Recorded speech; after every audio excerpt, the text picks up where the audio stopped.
Hi traders, hope you're keeping well. Welcome to my video on the money flow index indicator. As you can see, I've already placed it onto my chart here.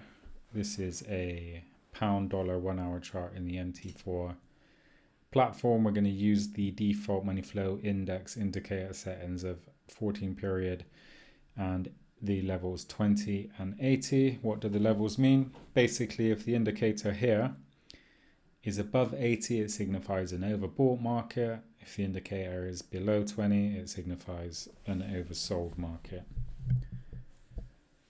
Okay, so we're going to look to place sell trades if the indicator goes above, has gone above, and then is heading away from the 80 zone. Vice versa, if the indicator has gone below and is heading away from the 20 or below zone, then we're going to look for buy trades. Okay, now what you don't want to do, or what I wouldn't do, is just enter blindly on crossovers. I mean, whilst it will work well from time to time, for example, here sell, great, crossover here buy, great. There will be other times when that doesn't work out so well. For example, here we wouldn't just crossover buy every time that happens. Don't get me wrong, you probably could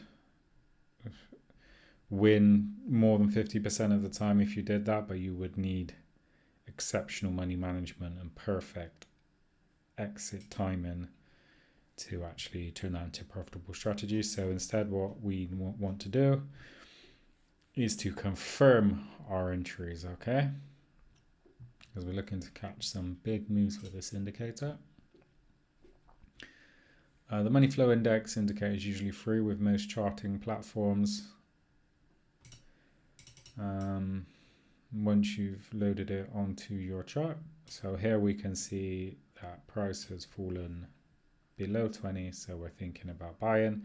But as I said, we're not going to jump in straight away. You can if you want, but there will be times when this will just continue heading down, as we've just seen.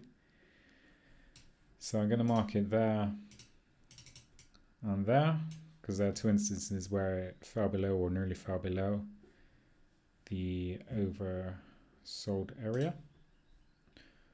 Okay, it's worth mentioning that this indicator does include price and volume, which is an advantage it has over other similar oscillators such as the RSI, Relative Strength Index, and the CCI. Okay.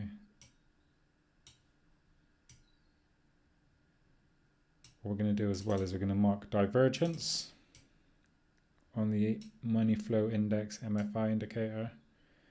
So basically divergence is when it's making higher lows for an uptrend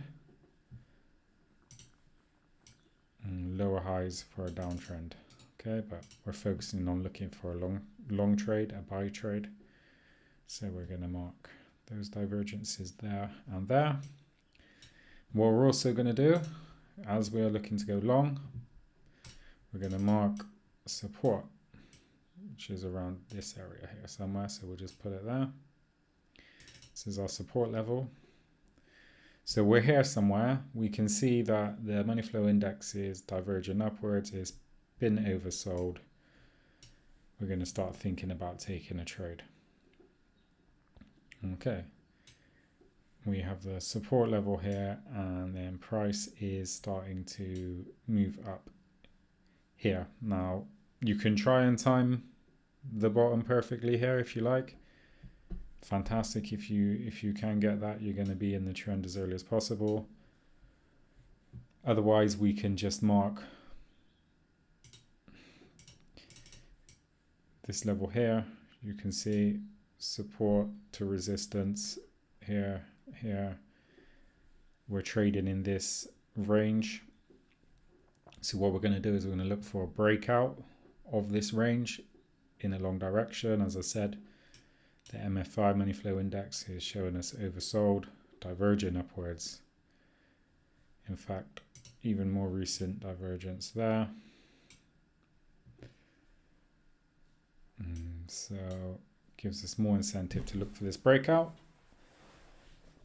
As you can see, price did have a nice breakout there.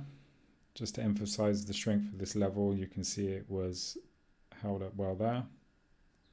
So this would have been a good entry using the MFI indicator in combination with price action analysis, support and resistance. You can even use candlestick patterns in sidebar, spinning top, bullish. Lots of indications that this would have been a strong position to take. We could have placed our stop loss just below the low here on the other side of the level of resistance that we are trading the breakout from. You could have placed a pending order as well. Say price was lingering around here, you were going to be away from your charts. Could have just placed a pending order there to be triggered with a stop around here somewhere. Okay. And as price moved up, wow, this was a, let's just zoom out. That would have been a good trade there. We would have had potential to get over 500 pips in the space of a couple of weeks. Not bad, not bad, especially on the 1 hour charts, which requires less time chart watching.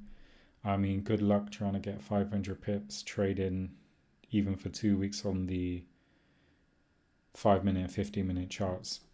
Good luck with that. I mean, if you're taking 10, 20 pips profit, let's say you're taking 10 pips on a 5-minute chart. How many? You need 50 winning trades. 50 winning trades in 2 weeks to make 500 pips. Well, I mean, please do get in touch if you know how to do that.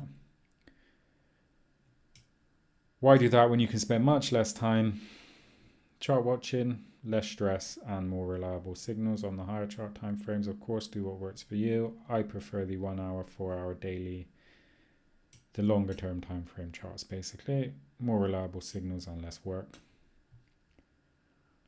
Okay, so we're in this trade. It's moving up nicely.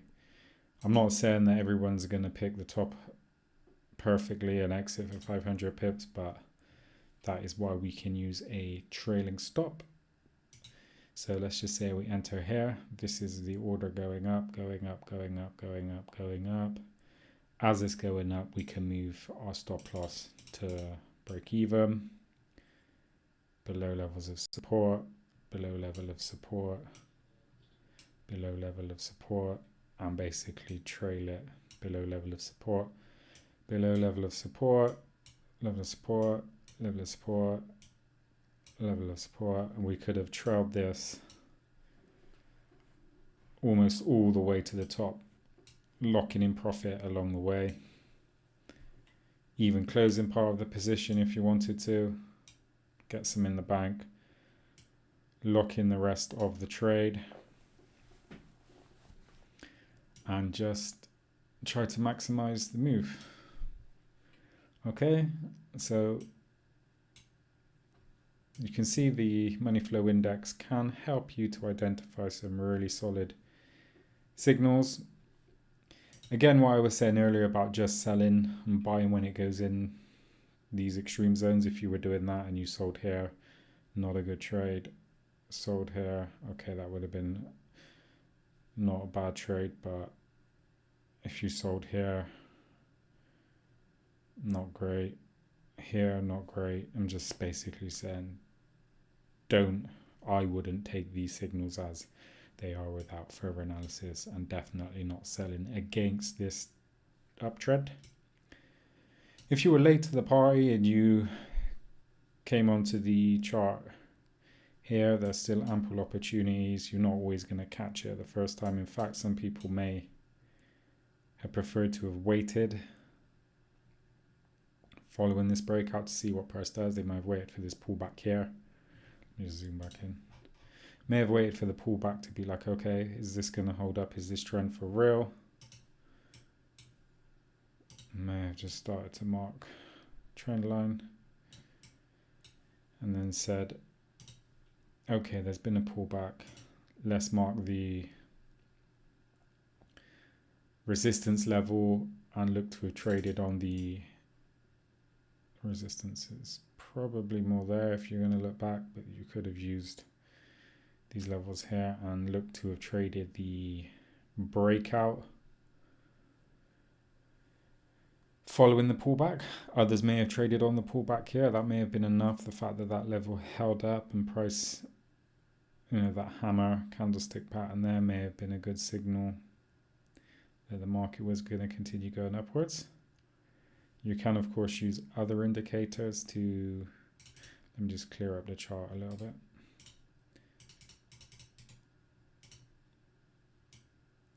Okay, MFI, oversold, going up. There's our trend. So we know we're looking for long trades along here. Let me just put that level is quite important. Looking for long trades above here. We can use stochastic oscillator. When it's in this, when the stochastic's in the oversold areas, when we look to buy, the oversold area is around 20 and below. Ideally with the main line crossing above the signal line here. So if we just mark off the stochastic trades, it's a good one there. Would have helped us. We've had the breakout, we've had the pullback. That level's held up well. Stochastic's telling us, okay, now may be a good time to get in, and it would have been. Another crossover there. The stochastic in the oversold zone. In this instance, if you did take this trade, you probably would have put your stop loss below the recent swing low, which would have prevented you from getting stopped out by this spike here. Blame your broker. Another crossover there. It's a good trade. Wow. I mean, you can see the stochastic is good in trending situations. It's also good in ranging situations. It's just important to know what direction you're trading in. Trade with the trend, in my opinion. I mean, there's loads of good stock trades based on this trend. It's crossover, up, up. You could have been scaling in, scaling out. Well, you wouldn't have scaled out probably, but scaling in your position, riding the wave. Perhaps you exited prematurely and you want to get back in. However, when things start consolidating like this, you may want to start to think about being a bit too late to the party. Not to mention the money flow index is starting to show overbought scenario and divergence to the downside, as is the stochastics. Did go for a final push there, then we came support. Anyway, so stochastic can be used. You can use other indicators, whatever's your indicator of choice to time your entry. I have loads of videos on different indicators if you want to experiment with other options for entering into the trend that you have identified by the MFI indicator. Okay, so we just covered a long trade or long trades with the MFI indicator during an uptrend. Now we're just going to have a look on, again, the pound dollar chart, this time for short trades with the MFI indicator. So same principle. Let's look for over, this time instead of oversold, overbought. Overbought. However, no divergence in that instance. But we can see here, you can see the price was still trending upwards there. But this level of resistance that formed made things interesting. 1, 2, 3, 4. It's been tested multiple times.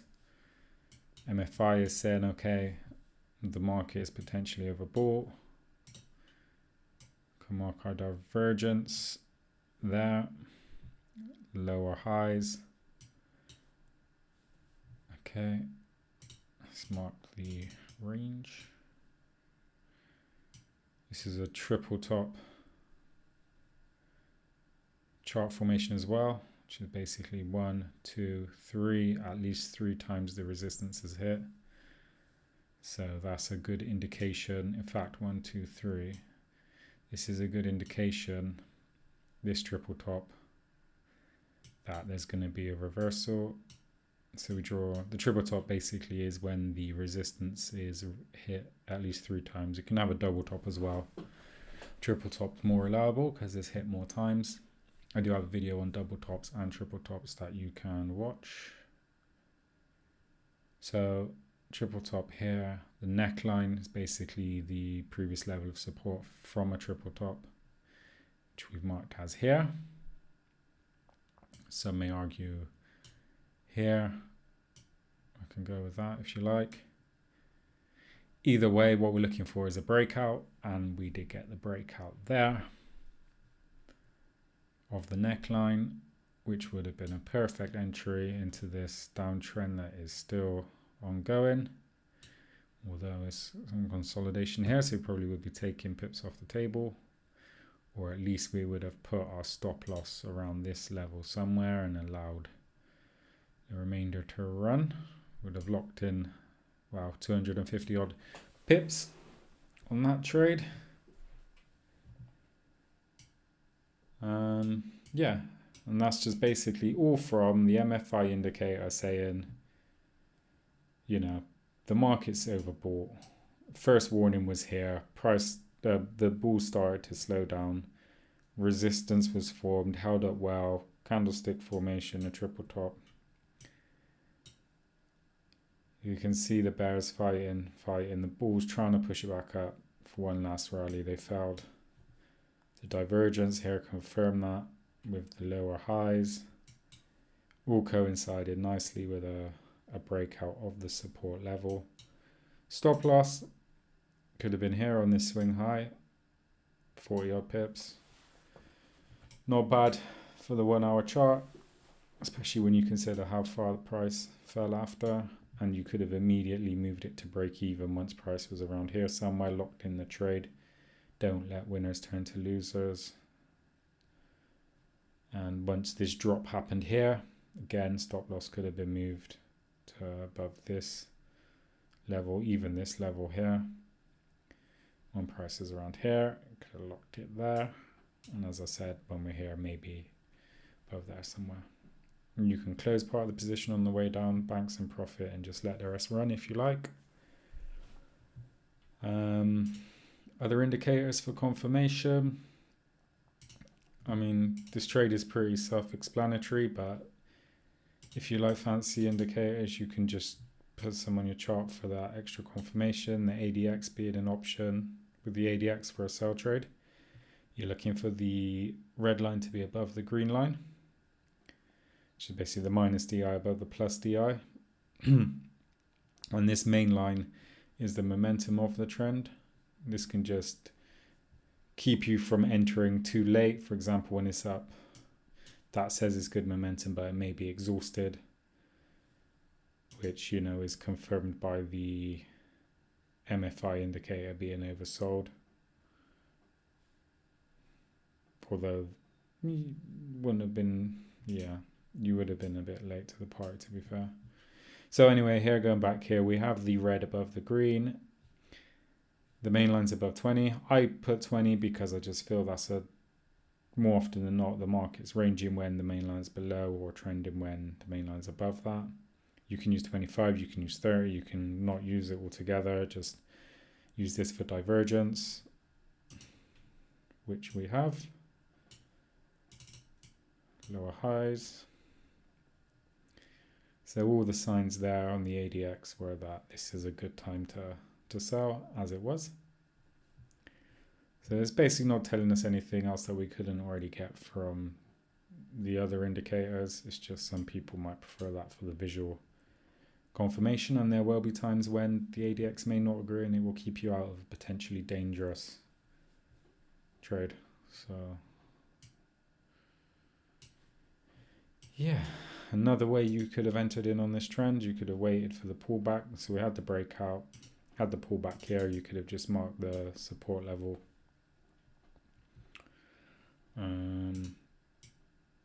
ascending wedge pattern here, and a breakout there. As you can see, obviously a few people were doing something similar because there's that big candle there which suggests this level was being watched by a few. Self-fulfilling prophecy. And there's just so many different ways you can trade with combining indicators, price action analysis, support and resistance. The more you know, the better, but you don't want to overdo it and confuse yourself at the same time. It's usually a few indicators. A lot of them are going to do a similar thing. It's just whichever one you prefer looking at. Most importantly will be money management.